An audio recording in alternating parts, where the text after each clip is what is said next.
everybody, Tyrone TG3 here. Dragon Ball Daima episode 6 review. So going back, there's some things I missed in the last review that I didn't bring up. It's not that they were unimportant, but if I brought them up now, they'd be more relevant to the current plot of this episode. One of the things that I forgot to mention was that our heroes do get transportation ready for the others that are supposed to be meeting up with Goku and the crew in the Demon Realm. And the way they do that is through a man named Hebus, who was ordered by King Kadan to head to Earth to bring the others to them. He's a bit of an odd character, but honestly that's what makes him interesting, and that's why the fandom believes he's the nominee for the main antagonist of the series. The other thing I forgot to mention is that there's a small running joke where Goku keeps pronouncing Glorio's name wrong for some reason. I didn't bring it up till now because, one, it's not that funny of a joke, and two, Glorio calls him out on it, only for Goku to still mispronounce it in later episodes, so I guess the joke goes on. Anyway, back at the plot, Goku and crew come crashing down towards the surface because Pansy packed too much crap on the ship. When they land, Pansy gets some insight on the fact that Supreme Guy is a god of the universe, and she's disappointed to find out that he's not profiting from his only god's account. Goku, being the classiest character there is in this area, states that he has to take a crap, and thus he goes behind some rocks. Turns out Goku's restroom break was perfectly timed though, because shortly afterwards, Goma's soldiers fly overhead and they see the others. They begin to question their intentions, and it's here we see that Pansy has a collar. We'll get to that more in the next episode's review. It's here that we see the soldiers fly off after their questioning, and we learn that Goku doesn't wash his hands. Ew. Anyway, they ask Goku to tie down his hair, to which he states it's too resilient. I'm actually impressed they kept that little factoid about Saiyans. Neat. But after Pansy fixes the ship, they're off. And we get some Supreme Kai origin dump. Supreme Kai tells the crew that he's a Glen, which we learned earlier, but in addition to that, Glens come from 5 trees from the second Demon Realm. And it's here where we learn that Degasu and Arensu are both born from the same tree as Supreme Kai, and thus they're siblings. It also turns out that Glens don't have genders. What? But they call Anrisu a she multiple times. And Degasu a he multiple times, and Anrisu has, you know what? No, I'm staying away from this. I'm taking the show's word for it, and I'm not touching this one. Yeah, nah, I'm good. After traveling for a bit, it starts to get dark, and Glorio tells the gang that they'll have to camp out for the night, to much of Pansy's dismay. When they do, they're shown eating canned food, and Pansy says, "Don't ask where the meat comes from." Stop doing that! This show gives us so much lore breakdown for things, and the moment the food is brought up, they're like, don't ask. Like, world building for food is just a sort of odd taboo or something. What gives? Anywho, Supreme Kai and Pansy question Glorio on why he's more familiar with Demon Realm 3, even though he lives in Demon Realm 1 and works for Demon Realm 1. Just put this here, I'm sick of this. But our heroes are in for an odd awakening when they hear Minotaur wake up early in the morning. He threatens to eat them and no one takes him seriously. Glorio's about to fight him, but Goku does the most cockiest thing here. So, this is where the episode turns a little sour for me. The reason being is because we're about to see Dragon Ball do this thing that's basically a bad Dragon Ball habit. Goku claims that Glorio isn't strong enough, to which Glorio is insulted by Goku's comment, and thus Goku basically states that he's stronger. This inner conflict is what causes the two to fight each other, and I'm gonna say it now, this is stupid. No, not the fight itself. The fight itself visually is an amazing fight, but the reason for the fight and Goku's character before it is why I don't like the fight.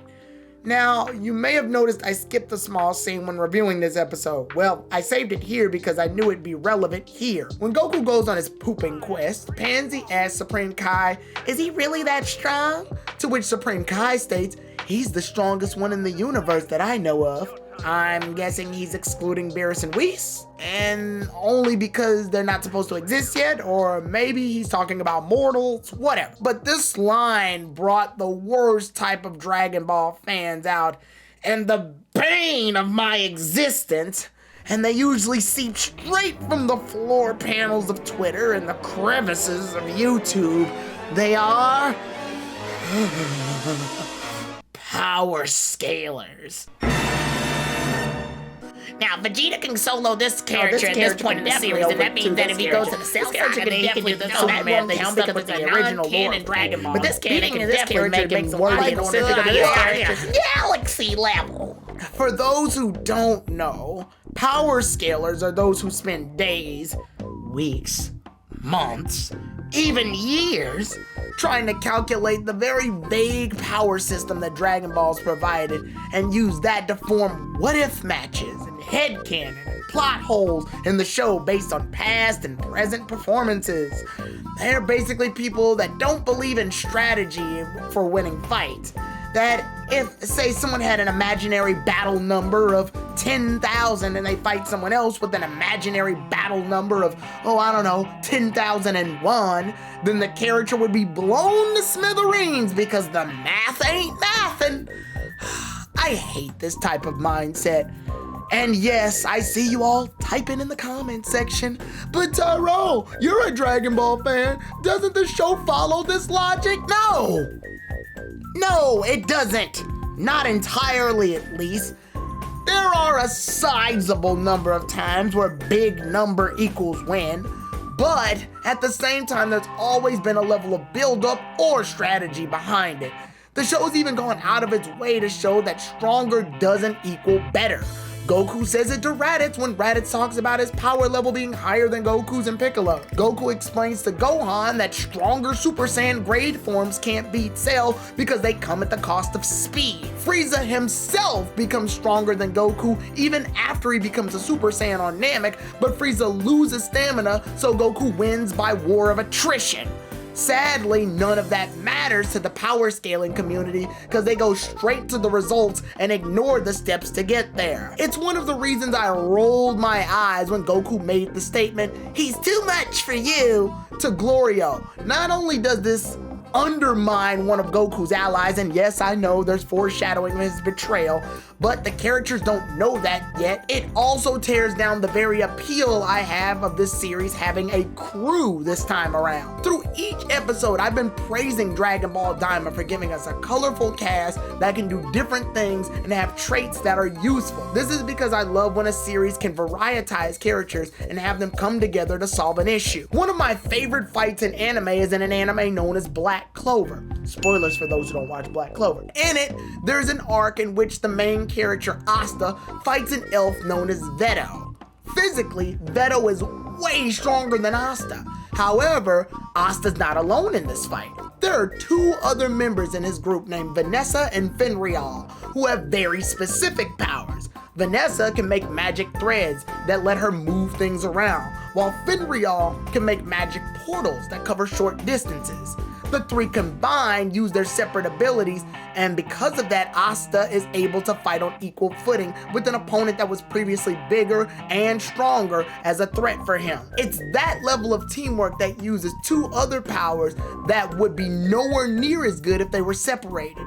I bring this up because frankly, I think it's rather insulting that we even need to have debates on who is stronger, and sadly, I know that the franchise is also partly to blame for this bad behavior, with characters, protagonists, and antagonists alike saying things like, "I'm stronger than you," or "This guy's the strongest I ever fought," or "You're stronger than," insert last villain from previous saga here. These quotes are what limit the world so much and have so many fans quickly dismissing or hyping up characters strictly off of one-off statements when they fail to realize that fighting and action sequences can have a multitude of factors and variables that can be decided for an outcome of a conflict. When we actually get to the fight, it's clear Goku has full control of the fight with Glorio, standing basically no chance.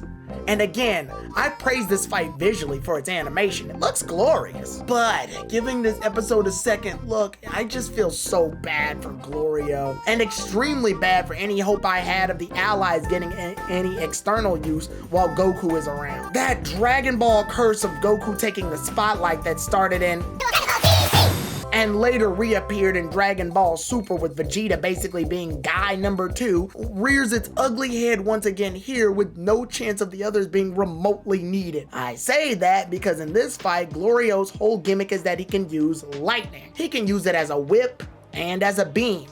I like this. I like the idea that if it hit Goku, it can stun him no matter how strong he is. That way, even if Goku is physically stronger, Glorio has a means of paralysis, giving them both an edge that the other doesn't have. So Goku has to get creative, learn to dodge the lightning and fight at a moment to strike Glorio. Here, Goku never gets hit and completely takes control of the battle. He even turns into a Super Saiyan.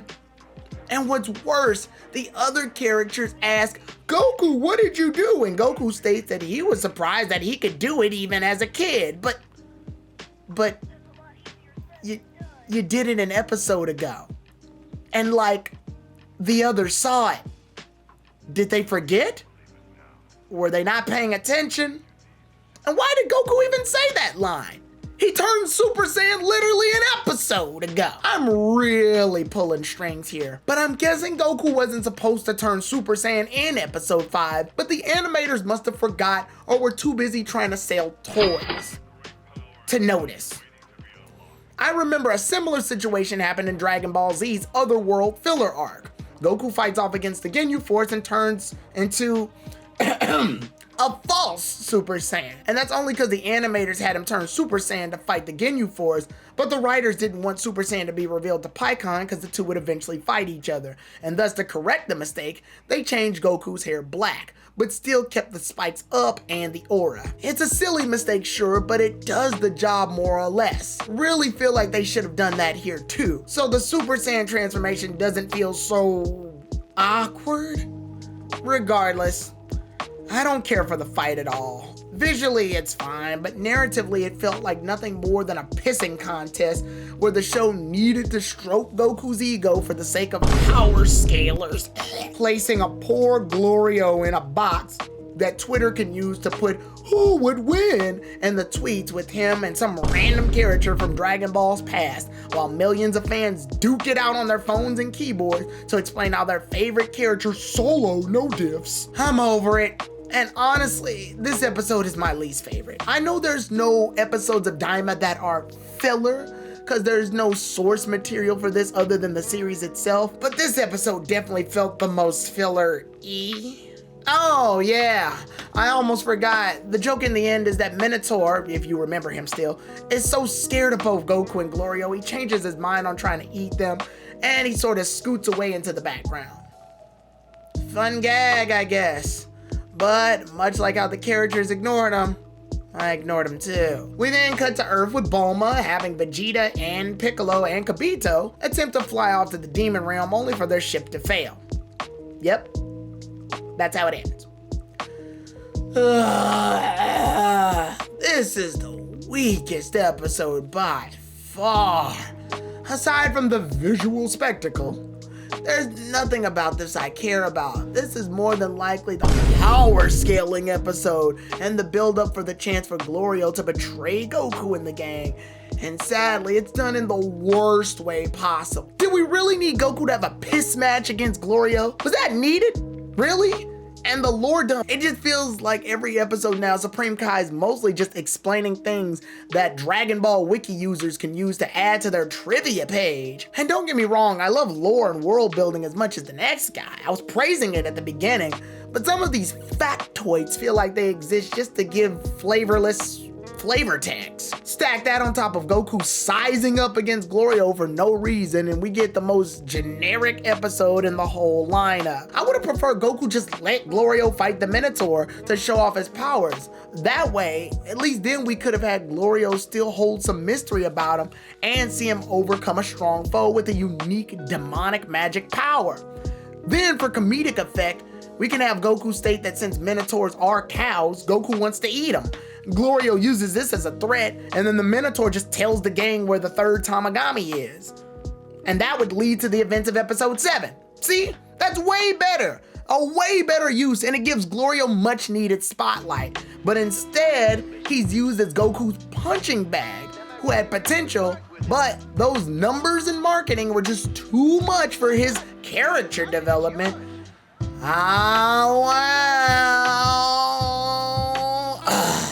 My head hurts. Let's just end this. If you liked me ranting about this, click the thumbs up on the video. Someone has to enjoy this at least. And if you want more videos, not the ranting. Hell, maybe both. Click that subscribe button and that notification bell. If you want to see me crash out in real time, check out my Twitch channel where I stream various video games and even do a roundtable discussion every Friday. Next time we meet, we'll be looking at Dragon Ball Daima, episodes 7 and 8. I'll see you all then, everybody. Out.